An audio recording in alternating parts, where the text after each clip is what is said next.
Many times, many ways, Merry Christmas.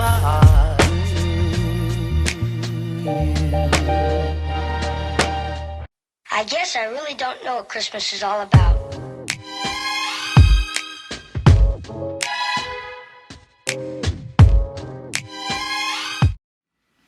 Hey everyone, and welcome back to my channel. So for today's video, we're going to be doing a feminine hygiene do not video. Now I just want to go ahead and say that this video is definitely, and all my videos are, a safe space. So if you do any of these that I am going to share with you guys that I feel like you probably shouldn't do during your feminine hygiene routine, that's 100% okay. Like, do what works best for you. But I decided to share with you guys things that I've learned in experience and things that I've learned from like educating myself, like through TikTok and Google, and just asking questions all the time on Google and figuring out what works best for my body, things like that. But yeah, we're gonna do a feminine hygiene do not video, so let's go ahead and get into it.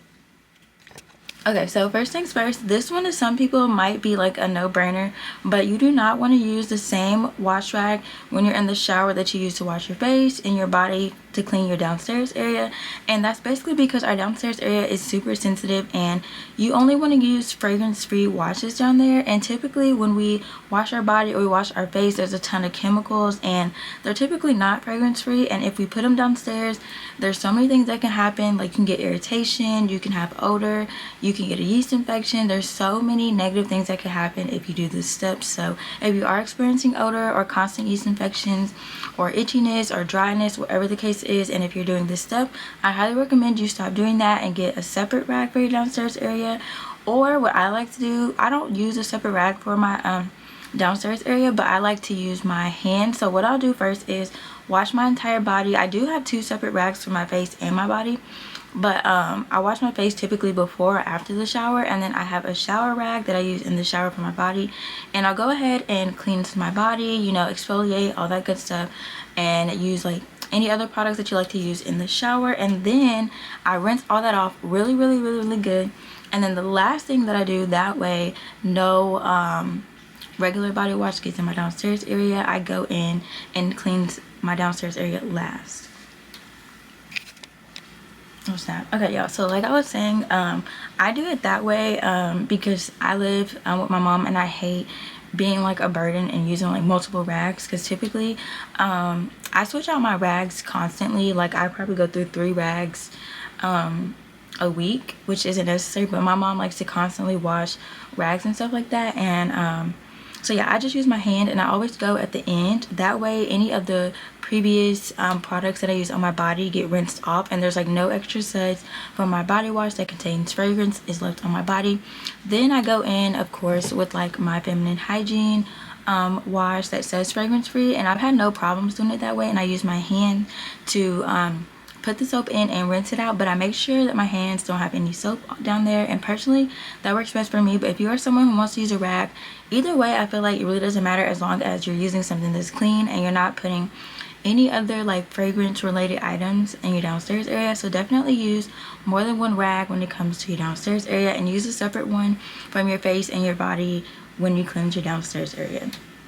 And then the next one I wrote down, let me see, I just learned this one from TikTok. You don't want to leave your razor in the shower, which is really crazy, because a lot of razor brands, like I have the Flamingo razor I got from Marshall's, they actually give you a in-shower holder, which I just recently stopped using. I still do it every now and then because I'm like so in the habit of leaving my razor in the shower, but you don't want to do that because of a couple of things. If you are experiencing razor bumps or irritation every time you shave, it could be because of that.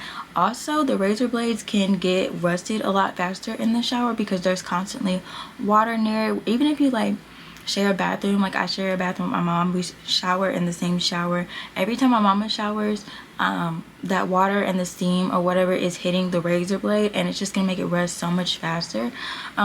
So that's another one, because you don't want to shave with something that has rust on it, and it's just going to cause irritation. It's going to cause you to have ingrown hairs and razor bumps and things like that. So you don't want to do that. Yeah, like I was saying, it can cause razor bumps and rust a lot faster. So definitely have somewhere separate outside of your shower that you keep your razor blade, and then whenever you shave, bring it in the shower, but then don't forget to take it out because of razor bumps and the fact that it can rust a lot faster. That's something I just discovered, And then of course I said this one already, but you don't want to wash your downstairs area with like regular washes, unless it's like a Dove fragrance free wash or something sensitive. I know some people can use Dr. Bronner's baby unscented. That one's perfect. But like don't use like Bath and Body Works aromatherapy down there, or like Dove's like pomegranate scent, or really anything like that. You don't want to use. Make sure that it's unscented and you'll do good.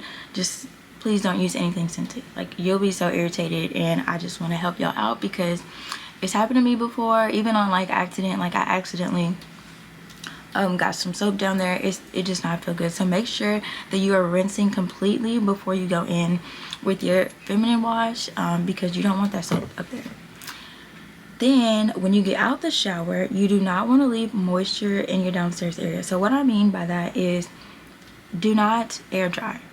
I just feel like you don't want to air dry. Like do not sit here and get out the shower and while you're still wet, before you even like dry down there, put your underwear on, because what you're going to do is you're basically going to trap in that moisture, and with like excessive moisture down there you can get bacteria. And I've seen this on like Chloe Yasmin's video, and it's like the perfect example. It's like whenever you leave out wet clothes and you don't like go ahead and wash them, it starts to stink. It starts to have a smell, it starts to have an odor, because that bacteria is building up and it causes a scent. And the same thing can happen with your downstairs area. So make sure as soon as you get out the shower, I personally, before I towel dry anything else, I towel dry my downstairs area first. That way I'm not, after I towel dry my entire body, I'm not then towel drying my downstairs area, because that would be kind of gross, because you don't want to dry off your underarms and then as soon as you dry your underarms with your towel, go and downstairs and towel dry it. It's just not the healthiest option. So I recommend that first you go in and towel dry your downstairs area, then the rest of your body.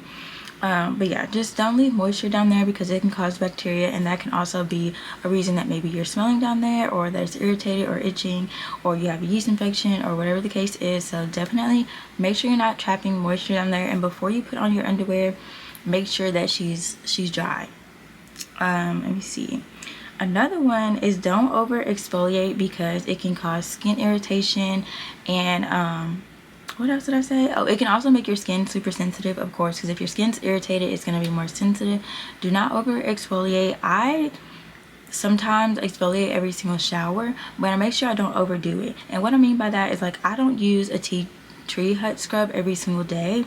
There was a point in time where I was, and I will be honest, I didn't experience any irritation or sensitiveness, but you don't want to constantly do that. You want to be very careful with your skin, because you only get one layer of, well, not one layer of skin, because you know when you exfoliate your dead skin comes off, but you only get one body and you want to take care of it. So don't over exfoliate. And if you are going to exfoliate every single day like I do sometimes, make sure you go in with one that's not abrasive every single day.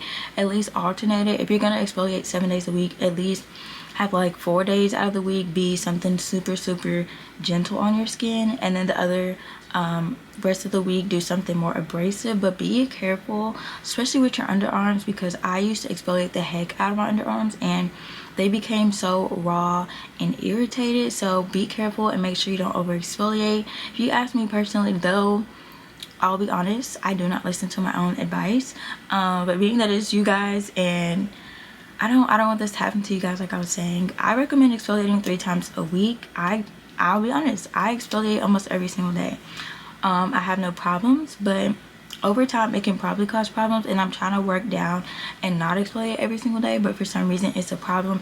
It's just like a step in my routine I love. It makes my skin feel so soft, and I just love feeling like the exfoliator. It's just really nice. I don't know, but yeah, I recommend exfoliating 3 times a week and not over exfoliating, because you don't want sensitive skin and your underarms being raw, things like that. And then don't shave too often, because the same problems. If you shave too often, you can get ingrown hairs, you can get razor bumps, you can get sensitive skin, and you can make your skin super raw. So do not over shave too often. I understand like not liking, for example, I don't like hair on my legs. I don't really see a problem with it. Like if I see another female who has like hair on her legs, like I don't care, but it's just something like personal preference. I don't like to. all the time have hair on my legs, I would recommend waxing instead, because shaving too much and shaving every single time you see a little hair, it's gonna irritate your skin over time, and all those things I was saying previously could happen to you, like having sensitive skin, or if you are experiencing a lot of razor bumps or what else did I say? Razor bumps or irritation, sensitive skin, and you are someone who exfoliates or shaves too often, try to, you know, not shave too often. Try to go into waxing. Waxing's super amazing. I love it, and it lasts so much longer. And then last but not least, do not spray perfume or fine fragrance mist in your pants. This to some people might be a no-brainer, but it's not a no-brainer to everyone. I actually seen it on TikTok, but you don't want to do that, because these fine fragrance mists and perfumes, they have alcohol and they're just highly scented, and there's just so many chemicals in here, and spraying it in your pants, though you're not spraying it directly in your downstairs area or on your downstairs area, it's still being trapped near that area, and it could still irritate it just as much. And I understand if you are experiencing odor or anything like that you don't want to, so you might sit here and be like, okay, well, let me just spray something down there and try to help with the scent, but you don't want to do that, because you'll just make it worse. So definitely if you are experiencing odor down there, just try to drink more water, you know, try to take supplements, or if you can, or drink cranberry juice, you know, try to find the root of the problem instead of trying to find ways that like to hinder the smell, like putting fine fragrance mist or perfume down there. But I hope you guys enjoyed today's video, and if you did, please be sure to hit that subscribe button, and I'll see you in my next video.